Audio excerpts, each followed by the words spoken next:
Okey, Assalamualaikum warahmatullahi wabarakatuh. So, video ni adalah sambungan daripada video untuk penerangan subtopik yang normal dari part 1.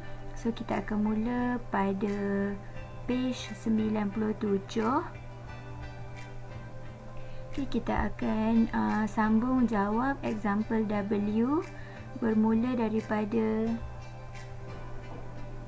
example WC. Okey, muka surat 97. So, kita akan lihat penerangan yang saya dah buat. So, apa yang kita akan mulakan dalam video ni adalah macam mana kita nak gunakan kalkulator untuk selesaikan soalan-soalan normal selain daripada rujuk buku CV. Okey, so masing-masing boleh standby dengan calculator. Alright, so kita mulakan. Alright, untuk soalan C dan seterusnya, kalau awak lihat di nota awak, kita ada bagi satu nota kaki bahawa boleh baca page 98 ataupun 99 sebelum teruskan. Yang mana sebenarnya dua page ini nak ajar kita menjawab soalan normal distribution dengan menggunakan calculator. Okay, so bila kita nak gunakan calculator ni bermakna kita tak perlu lagi tengok tabel 3. Walau bagaimanapun, pelajar kalau faham macam mana cara nak memirakan ataupun faham konsep bell shape-nya, sifatnya keseluruhannya satu, tak ada masalah kalau student nak gunakan buku CV. Okey, so untuk penggunaan kalkulator ni dia akan lebih menjimatkan masa mencari lah.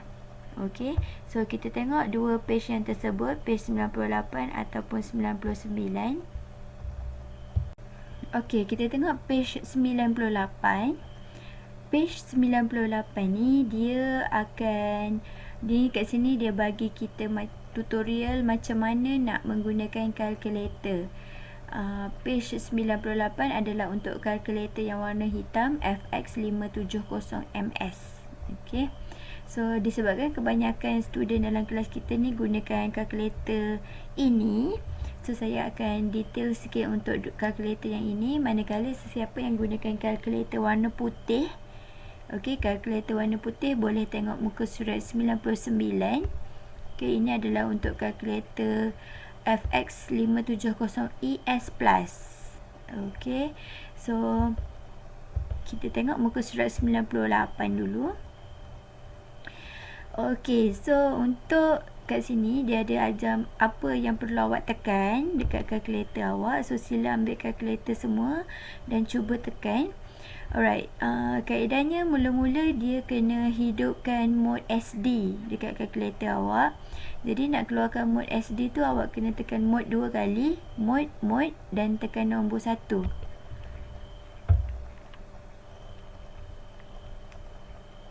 Okay, dan bila awak dah tekan nombor 1, kalkulator awak akan ada di atas tu akan ada huruf SD. Okay, kemudian tekan button shift, okay, dan pilih nombor 3. Kalau awak lihat dekat nombor 3 awak punya keypad tu, dekat atas keypad tu ada tulis perkataan DISTR. Okay, sebenarnya ini adalah short form untuk perkataan distribution. Okay, distribution, pilih nombor 3. Okay, bila kita dah pilih nombor 3, display kita akan tunjuk macam ni. Okay, tengok tepi sini. Dia akan tulis P, Q, R. Nombornya 1, 2, 3. Lepas tu ada anak panah T. Nombornya 4. Okay, so sekarang ni P, Q, R ni yang kita akan gunakan banyak kali dalam kita punya normal distribution. Okey, untuk PQR ni dia ada makna yang berbeza. Gambar rajah bell shape-nya berbeza-beza untuk gunakan dia. Okey, kita tengok bawah dulu. Okey, dia kata press nombor 1. Okey, kalau nak press nombor 1, press nombor 1 untuk pilih P, press nombor 2 untuk pilih Q, dan press nombor 3 untuk R. Okey. So, dia kata press nombor 1 kalau, okey, lihat dekat situ. Press nombor 1 kalau gambar rajah awak ni sifatnya lorekannya berada di sebelah kiri. Okey. So, bermakna sekarang ni dia punya keadaan dia press nombor 1 ni untuk pilih P kan. Bermakna P ni akan digunakan kalau simbolnya adalah less atau less equal. Okey, less, kurang. Bila ada kita punya kefahaman kita tentang kurang, less or equal, kita akan pakai kita akan pakai nombor 1 untuk P. Okey. So, kurang tu tak kisah kurang tu negatif sahaja ataupun kurang tu bermula daripada positif. Okey. So, bila kita dah pilih nombor 1 tu, okey, awak kena masukkan nilai awak, Z awak tu lah. Okey. So, nilai Z tu contohnya dekat sini Z-nya negatif 0.7. Okey. So, awak akan type kan, bila awak dah pilih 1, nanti kalkulator tu akan tulis macam ni, P bracket. Nanti awak just masukkan negatif 0.7. Okey, tutup bracket. Lepas tu tekan sama dengan. Okey, kalau kita try, jawapan akan tuliskan pada kita 0.241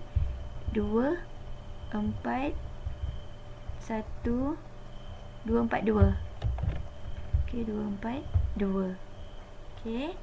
So, kalau diperhatikan dekat sini, okey, 0.42 tu sebenarnya dia dah okey kat sini kan. So, nilai yang berlorek tu adalah 0.242. Okey. Untuk yang nombor 2 pula, okey, press 2 kalau kita nak gunakan word Q. Okey. Q ni pula sifatnya adalah apabila awak punya awak punya bell shape awak in between. Okey, ada di antara. Okey, tengok gambarnya. Okey, sama ada berada di tengah-tengah ni. Okey, kalau awak tengok sini, tengah-tengah ni daripada 0 sampai Z1, ataupun daripada 0, tengah-tengahnya 0 sampai Z2. Okey. So, bila awak punya gambar ni, okey, cuma untuk Q ni dia awak kena buat proses penambahan sikit. Kalau awak punya nilai tu, awak punya gambar tu, dia punya keadaan dia ada kiri, ada kanan. Okey, contohnya macam ini. Ni tengah-tengah awak. Lepas tu awak punya bell shape awak duduk kat tengah-tengah. Ada daripada sini, ada daripada sana. Okey, katalah ni bell shape awak. Okey. So, kalau keadaan gambar awak macam gini, bukan daripada 0, awak kena campur. Mula-mula awak kena cari dulu yang dekat Z sini. Masukkan QZ1. Lepas tu awak kena tambahkan dengan QZ2. Okey. So, bermaknanya sekarang Q ni dia memang tengah-tengah. Tapi tengah-tengah apabila dia melekat dengan 0. Okey. So, bila dia melekat dengan 0 kat sini, awak kena pilih nombor 2. Lepas tu awak masukkan nilai Z1, dapatkan nilainya sama dengan apa. Lepas tu buat lagi sekali, masukkan Z2, nilainya apa, lepas tu ditambah. Okey. Macam ni, if distribution from left and right, just add, tambahkan sahaja. Lepas tu press sama dengan. Okey. Okey, untuk yang ketiga pula, press 3 3 ni untuk dapatkan huruf R. Okey. R ni pula keadaan gambar rajahnya apabila awak tengok kat sini, more.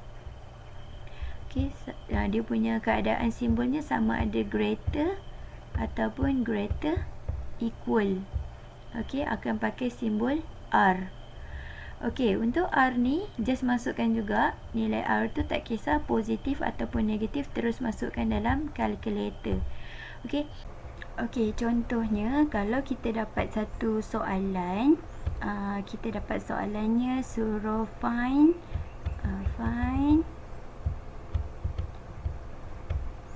P X greater than 2 katakanlah. Okey, lepas tu bila kita dah buat kiraan bla bla bla, kita dapat P Z greater than 0.83. Okey, contohnya. Okey, daripada situ, okey, yang mula-mula ni soalan akan bagi dalam X score. Lepas tu kita dah buat kiraan dengan menggunakan formula standard normal, kita akan gunakan Z score. Okey, masa kita dah dapat kita punya Z score, kita akan lukis bell shape. So bila bell shape kita sifatnya macam ini, awak boleh tengok buku sifir ataupun kalkulator. Okey, so sekarang ni dalam kes menggunakan kalkulator, kalau kita nampak simbolnya lagi besar, okey, kita just boleh kita terus je gunakan menu-menu yang dah diberi di sini. Lepas tu kita kalau lagi besar, kita pilih huruf R. Okey, so bila kita dah tekan kalkulator, okey, dia punya penulisan dalam kalkulator tu akan tuliskan sebagai R, okey, 0.83. Okey, so bila kita dah tekan 0.83, awak akan terus dapat dia punya jawapan untuk soalan yang atas ni lah. Okey, so tak perlu tengok buku sifir, hanya perlu tekan kalkulator sahaja. Okey, kat sini samalah, kalau kita pula nilai asalkan lagi besar sahaja, tak kisah positif ataupun negatif, tekan sahaja menu R. Okey, pilih nombor 3. Okey, so sekarang ni kita nak okey, yang bawah ni pula lupa tadi. Ini adalah page 99. Dia juga adalah formula untuk menggunakan kalkulator, untuk kalkulator yang warna putih, FX570 ES Plus. Okey, dia punya apa tu, cara-cara nak tekan kalkulatornya saya dah tuliskan di sini. Semuanya lebih kurang sama, cuma dia punya displaynya berbezalah. Untuk yang ini, kalkulator ni dia kan lagi power, bukan power, dia punya menunya lagi banyak. Lepas tu dia punya displaynya akan nampak lagi kemas lah daripada kalkulator hitam. Tapi dia punya tata cara penerangan di dalamnya, macam mana nak pilih hurufnya sama. Huruf 1 untuk lagi kecil, okey, lagi kecil dan lagi kecil sama dengan 2 in between, dan yang ketiga R adalah untuk yang lagi besar dan lagi besar sama dengan. Ini huruf P, ini huruf Q dan ini huruf R.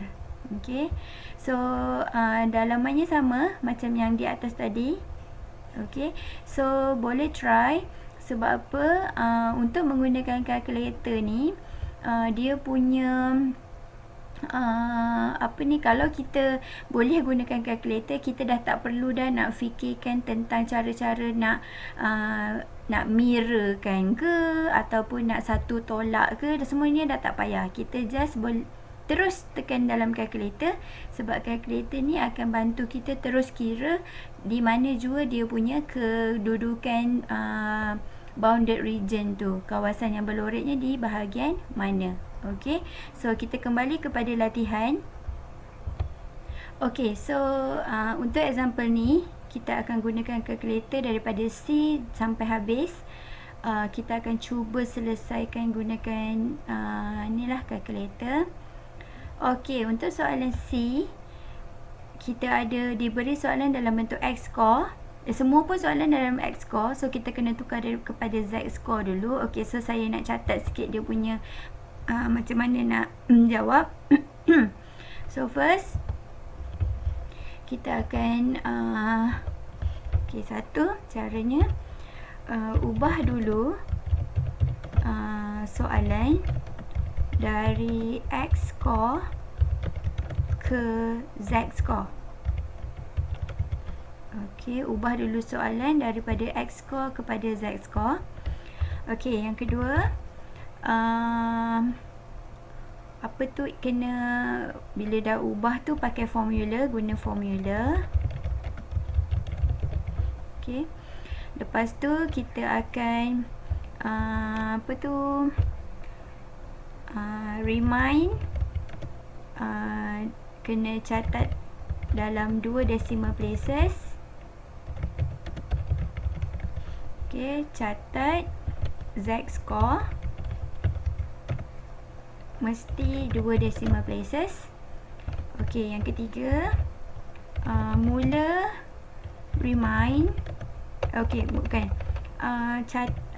tandakan kawasan berlorek, tandakan kawasan berlorek. Okey, dan yang keempat, mula pilih menu calculator. Okey, calculator sama ada P atau Q atau R. Okey, so ni dia punya langkah dia lah untuk sama-sama kita ingat, kita follow dia punya jalan ni untuk kita selesaikan dia punya soalan-soalan yang diberi kat situ. Okey, so kita catatkan dekat sini. Okey, dia punya step.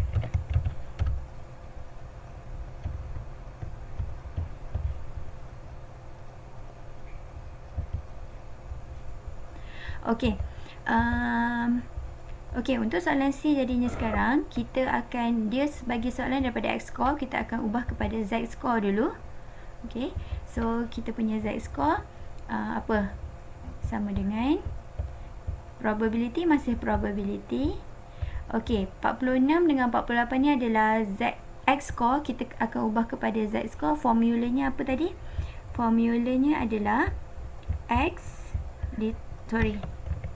susah tulis pakai ni, harap maaf. X tolak mu dibahagikan dengan sigma. Okey, so X kita 46. Okey, ditolakkan dengan mu. Mu kita, tengok balik soalan atas tadi, mu kita 45. Mu kita 45. Okey, dibahagikan dengan standard deviation 9. Okey, lepas tu simbol tiru yang atas, dia dah jadi Z. Okey, so yang belah sini saya nak copy je, susah nak type. Okey, so dekat belah sini dia akan tukar jadi 48. Okey, kat situ adalah 48.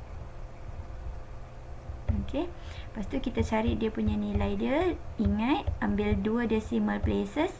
So kita akan dapat 0.11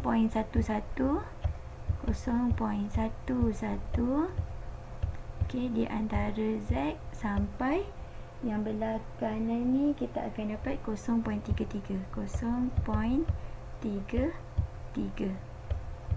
Okey, alright, sekarang ni kita dah sampai kepada kita punya ni lah. Okey, kita punya catat step yang kedua. So sekarang kita akan lukis. So gambarnya macam mana? Gambarnya bell shape. Dia di antara, so di antara tu ada dekat mana? Kat sini dan kat sini. Okey, so kita tandakan kita punya kawasan berlorek dekat situ. So dia punya nombornya yang kat depan ni adalah sini 0.11, 0.11, yang belakang tu adalah 0.33. Okey, so okey, gambar ni ada lain sikit. Okey, macam mana nak cari dia? Okey, kita ada 3 huruf, P ataupun Q ataupun R. Jadinya sekarang kita boleh cari dengan menggunakan menu yang Q, yang tengah-tengah, Q, yang mana yang tengah-tengah tu kita boleh cari kawasan yang ni. Okey, kawasan yang ni kita boleh cari kawasan yang ni. Okey, tapi yang ni kita tak nak. Okey, jadinya okey, kita tengah-tengah apa-apa. Okey, kawasan yang ni kita tak nak, ni kita boleh cari. Jadinya untuk mengira kawasan yang apa tu yang kita tak nak ni, kita boleh buat, kita cari keseluruhan daripada sini dan ke belakang, ditolakkan daripada sini dan ke belakang. Okey. Tapi sekarang ni bila kita nak buat macam itu, kita punya gambar kita sebenarnya akan jadi macam mana? Keadaan gambar kita kalau kita fikir-fikirkan, bentuknya sebenarnya akan jadi, kalau kita buat gambar keseluruhannya dekat sini 0.33. Okey, keseluruhan kat sini.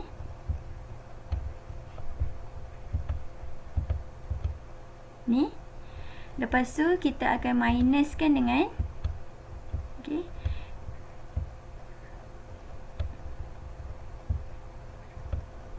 Okey. Kat sini kita ada 0.11. Okey, yang ni yang kita tak nak.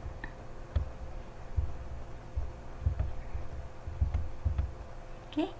So, bermaknanya sekarang kalau kita ada daripada 0.33 dan ke belakang, kita tolakkan daripada 0.1 ke 1 ke belakang. Jadinya kita akan pilih menu dalam kalkulator. Saya kalau yang bahasa kalkulator, saya akan type pakai warna hijau. So, bahasa kalkulator kalau kita nak typekan, kita akan typekan yang last ni akan pakai huruf P. Okey, pakai huruf P. P 0.33 ditolakkan dengan P 0.11. Okey. So, bila kita tekan kalkulator P, okey, untuk yang P tu awak akan dapat dia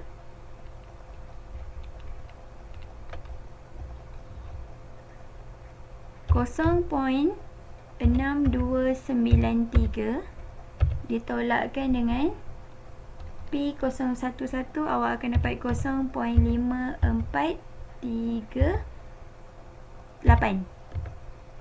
Okey. So, hasil akhir dia awak akan dapat 0.6293 tolak 0.5438. Jawapannya adalah 0.0855. Okey. So, bermakna sekarang ni kita punya jawapan akhir untuk kedua-dua probability ni adalah bukan kedua-dua probability, maksud saya untuk di antara ni adalah 0.855. Okey. So, masa ni kita kena macam kreatif sikit untuk fikir huruf apa yang awak perlu guna. Okey, kalau tak nak gunakan huruf P, okey, awak juga sebenarnya boleh menggunakan huruf R. Okey, yang mana huruf R ni awak pilih awak akan pilih R 0.11 ditolakkan dengan R 0.33. Okey, so awak akan dapat dia punya nilai dia. Kalau kita pilih R 0.11, kita dapat 0.4562 ditolakkan dengan 0.R33 akan dapat 0.3707. So, jawapan akhir dia akan dapat sama 0.0855. Okey, ini untuk menu R. Jadi bergantunglah pada kita nak guna menu P ataupun menu R. Boleh faham ke tak ya?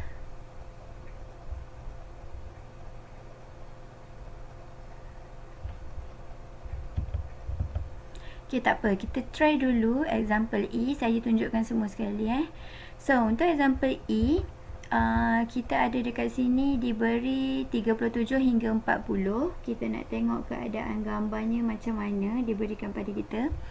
Okay, so sekarang ni kita akan tukarkan formulanya kepada formula Z-score.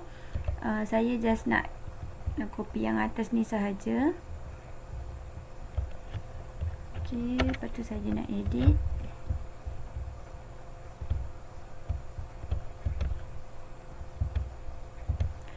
Okey, 37, sini 37, sini 40. So, sini lain. Sini pun lain.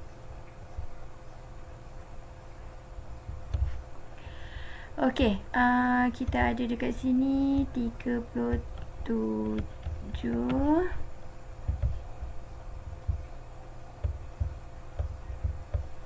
Sini 40. So kita dapat nilai dia negatif 0.89.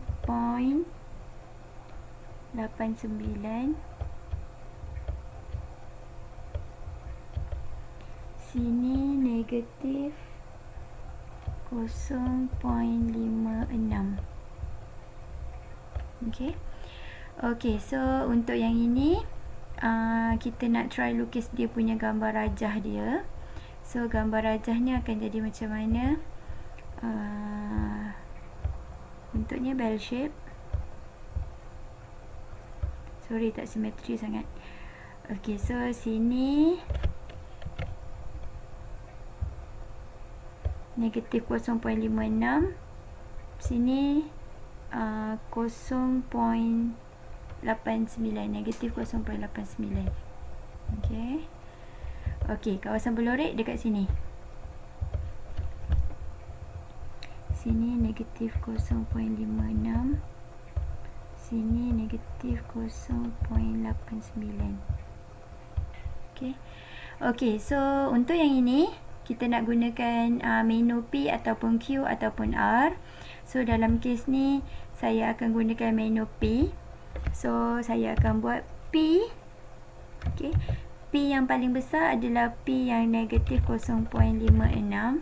Saya akan tolakkan dengan P negatif 0.89. Okay. Lepas tu saya akan tekan calculator. Okay. Kita akan dapat 0.2877 ditolakkan dengan negatif 0.89. Kita dapat 0.1867. So jawapannya akan dapat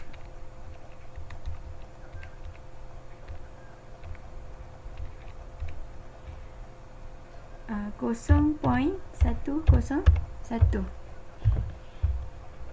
Okay. So ini adalah menu kalkulator saya. So kita akan dapat jawapan dia. Jawapan akhirnya adalah 0.101. Okay.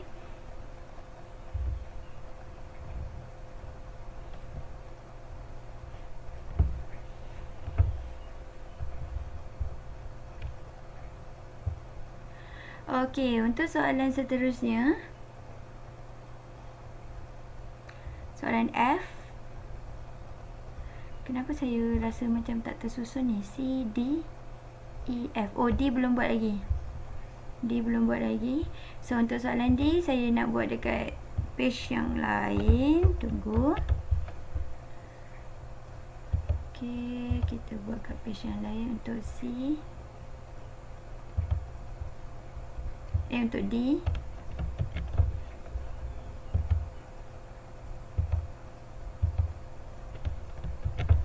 Okey, so kita ada dekat sini untuk soalan D. Okey, ini adalah X score. So kita akan ubah kepada Z score. P Z less than 40 minus berapa? 45 over 9 So kita akan dapat P Z kurang daripada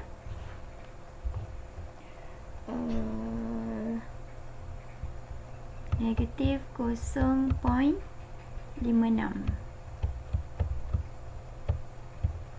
Okay, so untuk dia punya apa tu Z ni, gambar rajahnya kalau kita lukis,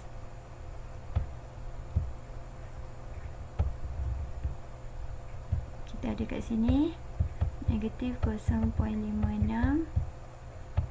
Okay, kawasan berlorek kat sini. Ini kawasan yang kita nak. Okey, bila gambarnya berada di kiri, less, kita boleh gunakan kita punya menu P. So, kita punya menu, kita akan tekan karakter menu P negatif 0.56. So, kita akan dapat terus dia punya jawapannya. Negatif 0.56 0.2877. Okey, so jawapannya dapat yang itulah. Itulah dia punya jawapannya. Okey, jawapannya adalah 0.2877.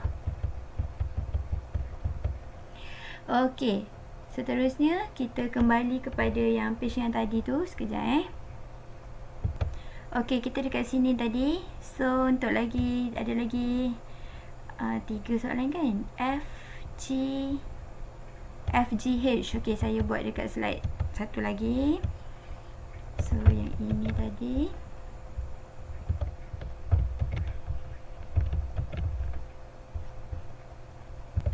Okey, kita buat dekat sini. Okey, untuk soalan F,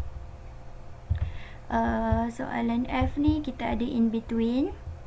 Okey, so in between kita akan ada pertukaran dulu antara daripada X kepada Z. So sama dengan P 30 ditolakkan dengan 45 dibahagikan dengan 9. So dah jadi Z. So 50 ditolakkan dengan 45 dibahagikan dengan 9. So kita akan dapat kita punya probability yang terbaru. Okay, 30 kalau tolak 45 dah bahagi dapat negatif 1.67. Yang 50 pula kalau kita tolak akan dapat 0.56. Okay, so gambar rajahnya kalau kita lukis kita akan dapat, okay, ni 0. So negatif ada dekat sini, negatif 1.67. Belah sini pula ada 0.56. Okay, so kawasan berlorek ada di bahagian tengah. Okay, di tengah tu adalah kawasan yang kita nak. Okay, jadinya sekarang bila kita punya keadaan kita tu di tengah-tengah, betul-betul kat tengah, kita boleh guna apa tu, menu Q. Okey, cumanya menu Q ni dia cuma berhenti dekat tengah sini je, dekat kosong. Jadinya kita boleh buat, kita akan tambahkanlah Q yang di sebelah kiri. Kita akan tambahkan dengan Q yang di sebelah kanan. Okey, so kalau kita tekan, sekejap, apa ni saya type ni, 1 point. Okey, jadinya kalau kita tekan kalkulator menu Q, jangan lupa Q adalah nombor 2. Kita typekan negatif 1.67, kita akan dapat 0.4525. Okey, lepas tu yang Q yang satu lagi, tekan lagi sekali, kita akan dapat 0.56. Kita dapat 0.2123. Okey, dan kita tambahkan 0.4525 tambah 0.2123, kita dapat jawapannya 0.6648. Okey, betul. So itu adalah dia punya jawapan akhir untuk calculation yang ni lah, 0.6648. Okey, ni in between pakai menu Q. Alright, seterusnya untuk G. Okay, untuk G pula. G ni dia pakai modulus. Okay, dia pakai modulus. So, untuk yang G, modulusnya adalah yang greater than. So, mula-mula kita buat je dulu perubahan antara X score pergi ke Z score. So, dia akan jadi apa? P. Okay. Modulus juga tetap modulus. Z greater than. Okay. 50 tolakkan dengan 45 dibahagikan dengan 9. So, kita dapat P. Okay, kita punya Z adalah greater than berapa? 0.56. 0.56. Okey. So, bila kita dah dapat ni, okey, kita akan lukis gambar rajah. Macam biasalah, dia punya jalan kiranya lukis pula gambar rajah. Okey, sekarang ni kita nak fikirkan gambar rajah kita ni nak lukis ni macam mana. Okey. So, dalam gambar rajah ni, kita akan mula ambil kira tentang sifat modulus tu.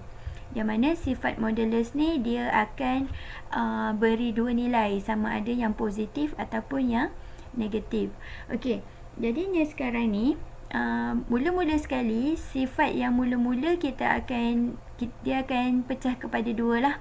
Okey, sifatnya yang pertama sama ada memang ikut je dulu dia punya apa yang diberi, iaitu P Z greater than 0.56. Okey. Okey, sifat yang satu lagi adalah, okey, sifat yang belah sini pula adalah dia akan terbalikkan dia punya simbol dan juga nilai. Jadinya sifat yang dekat sebelah sini adalah P Z. Okey, sini greater, sini akan jadi less. Sini positif akan jadi negatif. Okey, macam tu. Jadinya sekarang ni gambarnya dia akan jadi macam mana? Sini ni tengah-tengah ni 0. So untuk yang pertama dekat sini, yang first, dia punya lorekannya ada dekat sini lah. Okey, so kat sini adalah 0.56. Okey, dia kata greater. Greater maknanya dia punya lorekan apa yang dia nak tu ada yang dekat sini. Sini yang dia nak. Okey. Okey, tambah less pula. Okey, so yang untuk less tu pula keadaannya dia ada dekat sebelah sini. Okey, negatif 0.56. Okey, tapi lorekannya less juga. Okey, bermakna sekarang lorekannya berada di sini. Okey. Jadinya sekarang keadaan gambar kita ni ada yang lagi kecil dan ada yang lagi besar. Jadinya apa yang kita boleh gunakan kalkulator untuk kira adalah kita boleh combinekan dua menu. Okey, jadi menu kalkulator yang boleh kita buat adalah kita pakai menu P untuk yang less. Yang less ni kita pakai menu P 0.56. Lepas tu yang lagi besar ni kita akan pakai menu R. Okey, R 0.56. Okey, so kita tekan kalkulator untuk P. Okey, untuk P kita dapat 0.2877 dan untuk R,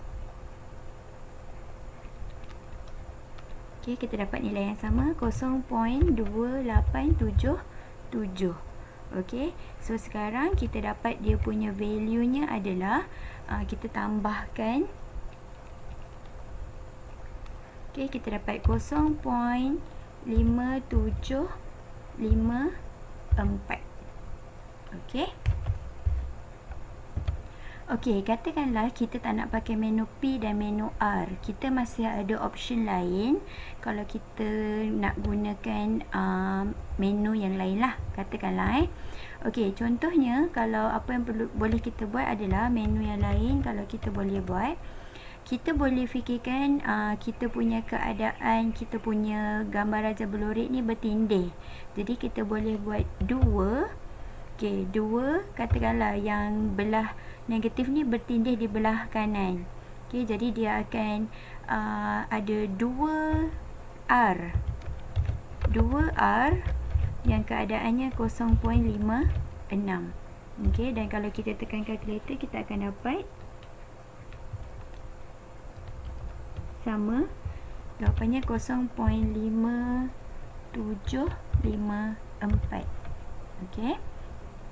Okey, kalau tak nak R pula, okey, katakanlah kita gunakan menu P. Kita juga boleh gunakan menu 2P, okey, negatif 0.56. Okey, dan kalau kita try tekan kalkulator, okey, kita akan dapat jawapan yang sama, 0.5754. Okey, so bermakna sekarang ni kita ada beberapa option lah. Tak semestinya kita guna menu P tambah R saja. Kita boleh fikir-fikirkan logik yang ada dalam gambar rajah kita. So untuk jawapan akhir dia punya soalan ni, kita akan dapat dia 0.5754. Okey. Alright, untuk soalan yang seterusnya, soalan H yang terakhir, apa yang kita ada dekat sini adalah soalannya sama macam yang di atas tadi. Soalannya adalah soalan modulus, cuma bezanya sekarang untuk soalan G dia bagi modulus in greater, tapi untuk soalan H dia bagi modulusnya less. Okey, jadi apa yang boleh kita buat adalah macam biasa, kita ubah daripada X score menjadi Z score. Okey, ini dia, kita akan dapat X menjadi Z less 50 tolak 45 dibahagikan dengan 9. Okey, kemudian kita selesaikan dia dan kita akan dapat P Z less than 0.56.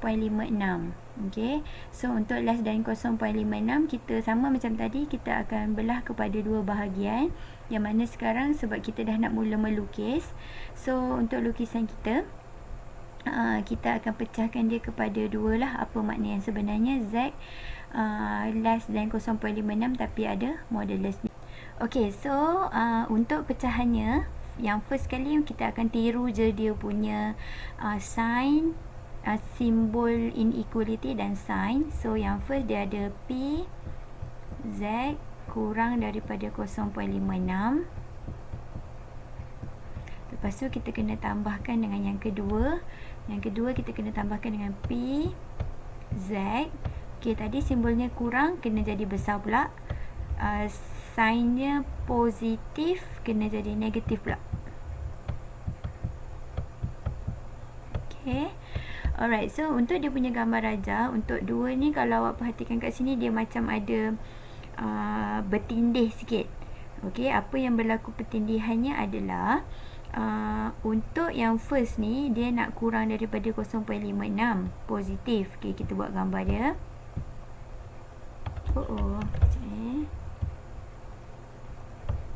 Sini kosong. Okey, katakanlah saya kena cantumkan sikit supaya saya boleh warnakan. Okey, dekat sini dia kata kurang daripada 0.56,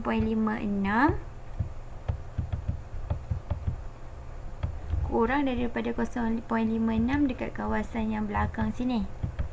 Dia nak. Okey, tapi dia suruh tambahkan dengan yang besar daripada negatif 0.56 pula.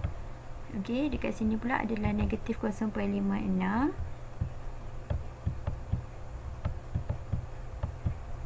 Okey, dia nak yang lagi besar pula. Okey, bermakna bila dia nak pula yang lagi besar dekat sini, okey, kita gariskan pula untuk yang lagi besar kita gariskan. Okey, nak yang lagi besar. Okey, bila kita tengok gambar ni sekarang ni, kita ada satu pertindihan yang mana kawasan yang bertindih yang ada kedua-dua ni nak, cumalah yang di bahagian tengah sahaja. Jadinya bila kita nak fahamkan balik gambar ni, sebenarnya apa yang diperlukan cuma yang di tengah sahaja. Okey, yang di tengah sahaja, iaitu di sini negatif 0.56 dan di sini 0.56. Okey, yang di tengah ni je yang dia nak. Yang tepi tu bermasalah sikit sebab untuk yang pertama dia tak nak yang belakang, untuk yang kedua dia nak yang di hadapan. Okey, jadinya kita cuma ada yang nak kedua-dua sifat karakter yang ada di dua-dua probability yang nak ni cuma di tengah-tengah sahaja. Jadinya bila kita tengok gambar kita macam gini, macam biasa kita boleh fikir-fikirkan kita punya menu calculator yang kita nak lah. Okey, saya buat kat sini. Right, kalau ikutkan asal, menu calculator yang boleh kita guna adalah Q. So Q kita pilih untuk bahagian negatif 0.56 ditambah dengan Q positif 0.56. Okey, so bila kita ada kedua-dua ni, kalau awak perhatikan sebenarnya dia akan bagi value yang sama. Okey, kita try semak betul tak. Kita dapat 0.2123 tambah 0.2123 sama. Okey, sebab apa? Dia punya nilai benchmark dia tu di tempat yang sama. So kalau kita tambahkan kedua-duanya, kita akan dapat 0.4246. Okey, so kalau tak nak guna menu Q, awak boleh guna menu yang lain juga. Okey, katakanlah nak guna menu menu apa boleh? Tak sesuai lah, kita rasa yang okey, kita boleh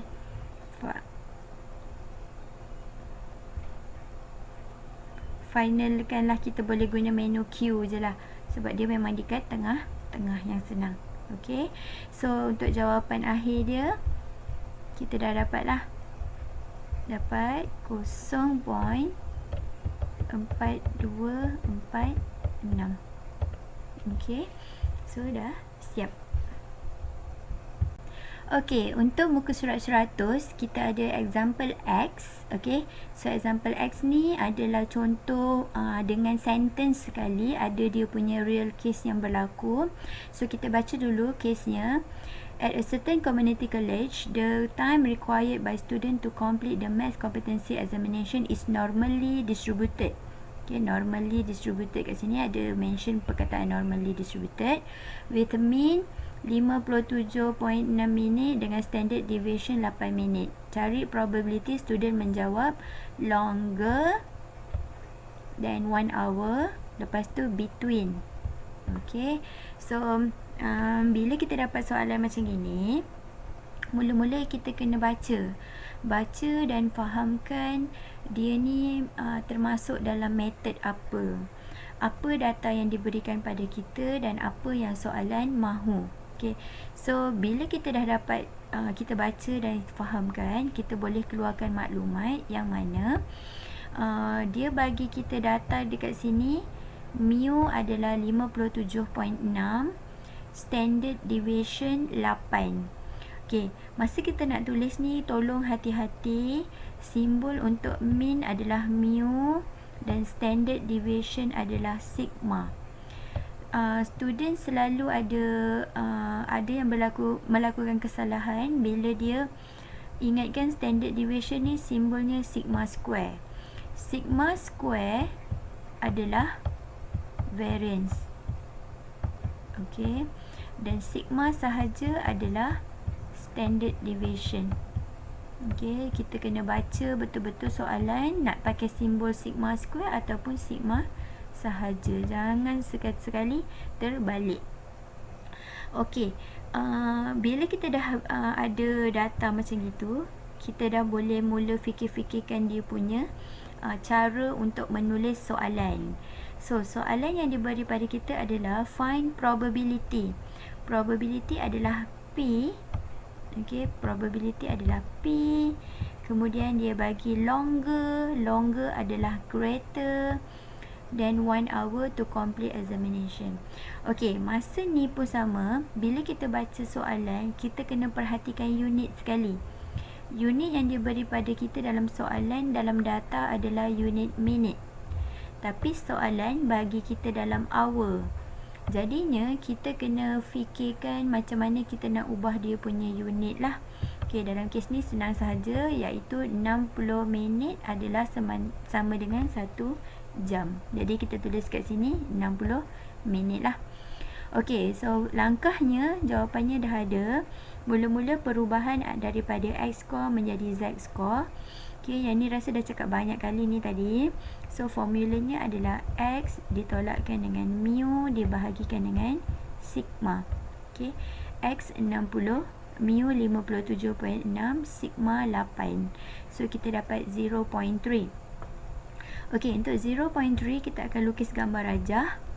Okey, bila kita dah lukis gambar rajah, kita akan fahamkan sifat kalkulatornya. Kalkulatornya akan gunakan sifat apa ni? P ataupun Q ataupun R.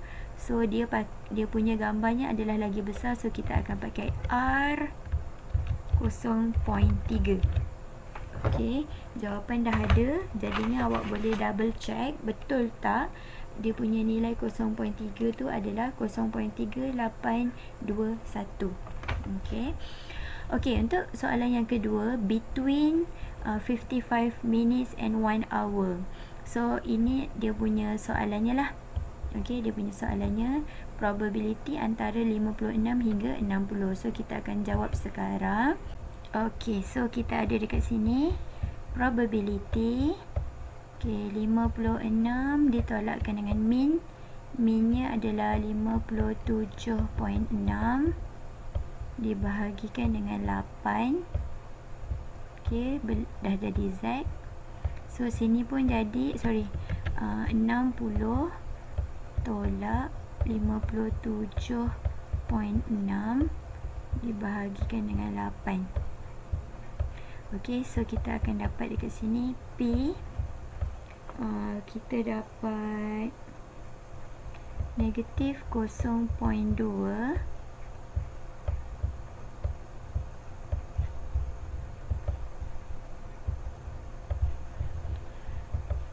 belah sini 0.3. Okey, so dia punya gambar rajah. Saya buat kat atas sini lah gambar rajahnya.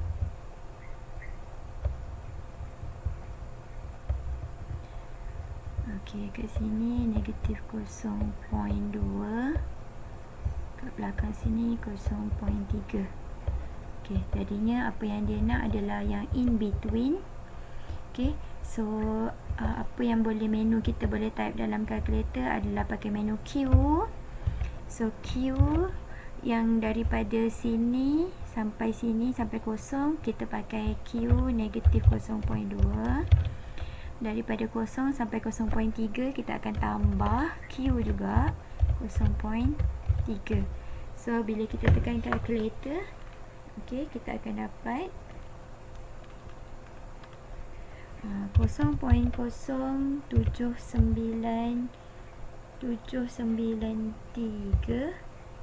tambah 0.1179. So jawapan akhirnya kita akan dapat 0.1972. Okey, so itulah dia punya jawapan akhir untuk soalan ni, 1972. Okey, alright. Untuk soalan example Y, okey, untuk example Y, saya nak cuba bagi awak jawapan sahaja. Saya tak nak bagi jalan kira, saya nak awak cuba sendiri. So soalannya adalah tentang waiting time dekat bank approximately normally distributed. Okey, kita ada min 3.7 dan standard deviation 1.4. Okey, cari probability customer randomly selected has to wait less Okey. Dan yang kedua, customer more than. Okey, jadi kita dah ada dia punya info dekat sini. Saya nak minta awak cuba sendiri. Saya akan bagi dia punya jawapan. Okey, untuk yang Roman 1, jawapannya adalah 0.1123, dan Roman yang kedua jawapannya adalah 0.0502. Okey, tolong cuba. Penting, saya nak awak tahu macam mana gunakan kalkulator. Okey, gunakan kalkulator tu, dia punya kegunaan normal ni akan guna panjang lagi. Okey, sampai ke page sampai ke chapter 7 kalau tak silap saya. Okey, jadinya make sure awak boleh bezakan antara macam mana nak guna P, gunakan Q ataupun gunakan R. Okey. Okey, untuk page yang terakhir dalam chapter 4, kita ada subtopik yang terakhir, normal approximation of binomial distribution. So, apa yang kita ada dekat sini adalah binomial distribution yang kita dah belajar pada video yang pertama, boleh juga diapproximatekan kepada normal. Okey, bila masa dia boleh dibuat adalah apabila number of sample binomial itu is large. Okay, normal distribution can be used to approximate binomial distribution. Maknanya n nya besar sangat. N untuk binomial tu besar sebab n untuk binomial yang limit dalam statistical table cuma 100 sahaja. Okay, approximation ni, binomial ni dia special, dia boleh approximate kepada normal, boleh approximate kepada Poisson. Jadi kita boleh pilih lah nak approximate kepada mana yang lebih sesuai. Jadi approximation sesuai apabila boleh diterima apabila n dalam binomial tu lebih ataupun tepat 30. Dan kalau kita try darabkan n didarabkan dengan p, kita akan dapat nilainya lagi besar ataupun 5, dan n darabkan dengan q lagi besar atau sama dengan 5. Okay, so keadaan dia, kita bagi contoh. Okey, katakanlah diberikan kepada kita dia punya soalan dalam bentuk binomial distribution. So dia bagi x approximate binomial, n nya 200, p nya katalah p nya 0.25. Okey. So, masa kita nak mengira kita punya soalan apa yang diberikan pada kita, probability apa yang diberi pada kita, 200 ni tak ada dalam statistical table. Jadinya kita boleh check adakah ketiga-tiga syarat yang diberi pada kita tu kalau nak approximate kepada normal. Syarat yang pertama, dia kata n nya mestilah lagi besar ataupun sama dengan 30. Kita punya okey sebab n kita 200. So, kita punya syarat tu diterima. Okey, syarat 1 okey. Okey. Kemudian syarat yang kedua, dia kata n darabkan dengan p mestilah lebih besar ataupun sama dengan 5. So, kita punya n kalau darabkan dengan p, kita dapat 50. Okay, so syarat kita yang kedua pun dah okey. Okey, syarat ni yang ketiga, n darabkan dengan q. Okey, n darabkan dengan q. So dalam kes kita ni, q kita adalah kalau p 0.25, q kita adalah 0.75. So kalau 0.75 didarabkan dengan 200, kita akan dapat 150. Okay, so syarat yang ketiga pun okey. So, bila ketiga-tiga syarat ni okey, okay, syarat 1, 2 dan ketiga ni okey, bermakna kita punya binomial distribution ni, kita boleh kita approximate, boleh tukar kepada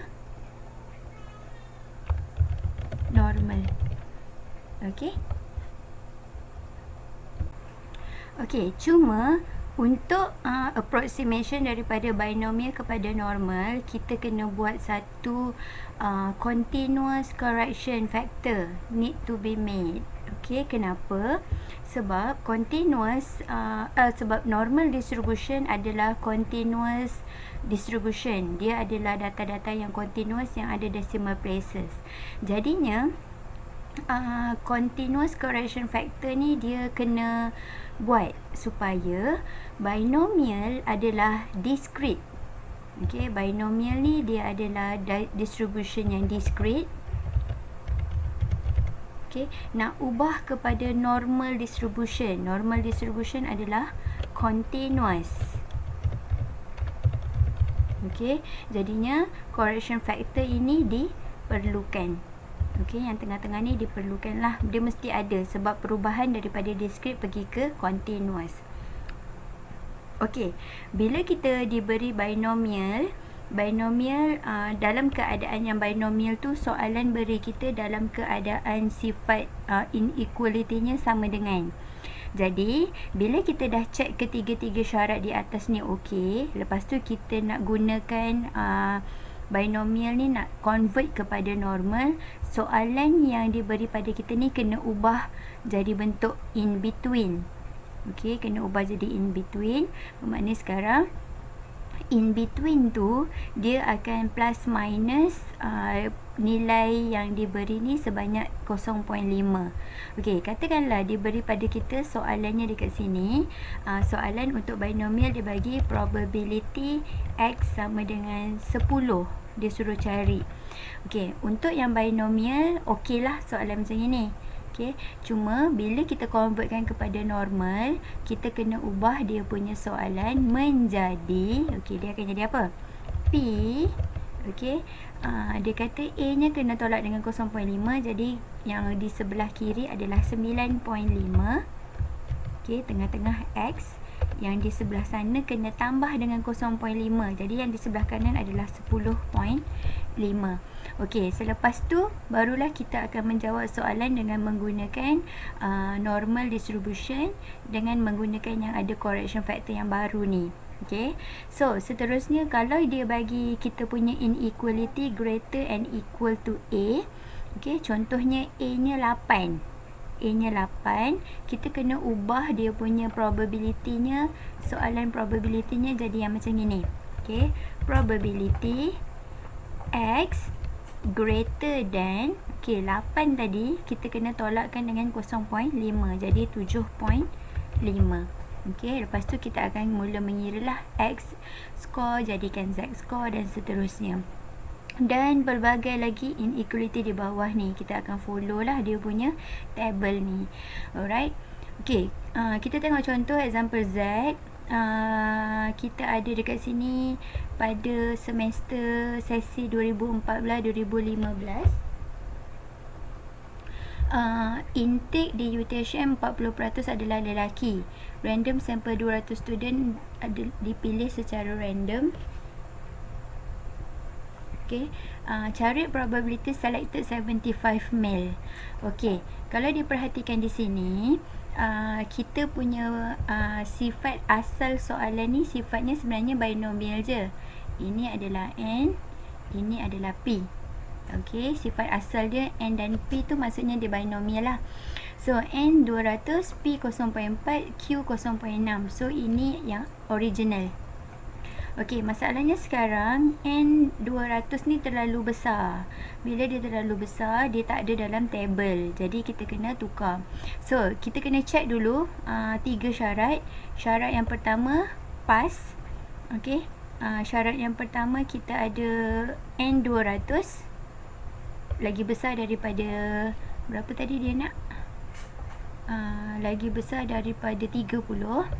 Syarat kedua N darab P 80, N darab Q 120. So, untuk ketiga-tiga syarat tu okey. So, kita boleh tukar kepada normal approximation lah. Okey. So, untuk normal approximationnya, saya ada terlupa tadi nak mention. Okey, bila kita ubah daripada binomial kepada normal, ni perubahan dia. Apa yang ada di dalam bracket tu. Okey, normal N dengan P. Kalau binomial N dengan P. Kalau normal kita kena buat N darab P, koma N darab P darab Q. So N darab P tu adalah kita punya mu, N darab P darab Q adalah sigma square variance. Okay. Okay, sila abaikan kalau ada dengan bunyi-bunyi yang pelik-pelik sikit. So kita ada dekat sini, normalnya 80 adalah N darab P, 48 adalah N darab P darab Q. So mu adalah 40, sigma square adalah 48. Okay. So soalan nak simbol buat probability of selected 75 male. So untuk 75 male kita akan ubah, ini binomial akan ubah menjadi normal menggunakan correction factor. So untuk correction dia kita ada tolak 0.5 dan tambah 0.5. So ni yang terbaru, ubah kepada z-score. Okay, cari dia punya sifatnya apa. Lepas tu kita akan mula mencari menu calculator lah. Okey, kalau dekat gambar ni saya tunjukkan gambarnya, saya convertkan dulu kepada, saya mirrorkan dulu. Okey, mirrorkan dulu, lepas tu baru kita boleh fikir-fikirkan dia punya menu calculator lah. Kalau ikutkan kat sini, ini adalah table, saya baca daripada table. Okey, kalau menu calculator ni nak guna apa? Okey, menu calculator kita akan pilih PQR, R 0.65 sampai ke atas. Okey, R 0.65 kita akan tolakkan dengan R 0.79. So kita dapat apa? Kita check sama tak dengan jawapan yang diberi pada asalnya.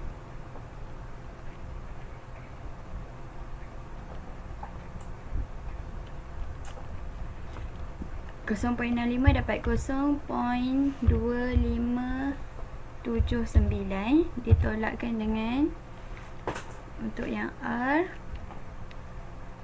0.2148.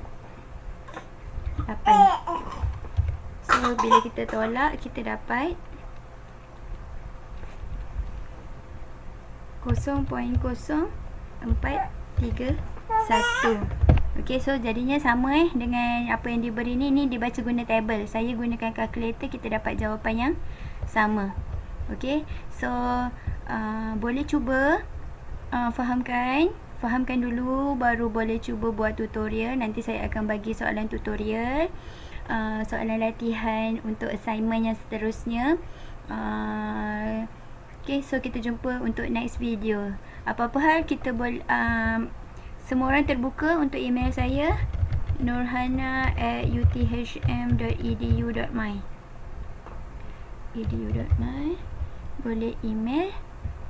Okay, dan saya akan reply lah nanti. Okay, so sekian, terima kasih. Assalamualaikum.